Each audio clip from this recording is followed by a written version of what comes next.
ما في إنسان تعلق بحاجة إلا وانخذل فيها.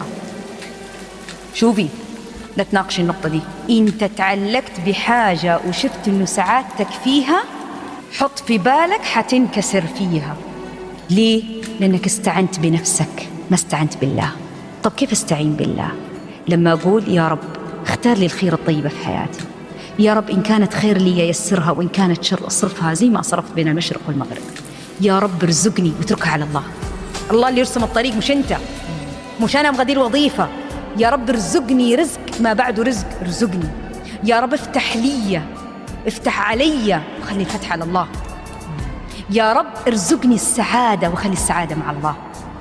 يا رب ارزقني الزوج الصالح اللي يسعدني ويهنيني ويرضيني ويسترني ويكون لي بعد الله وبعدك يا رب سند.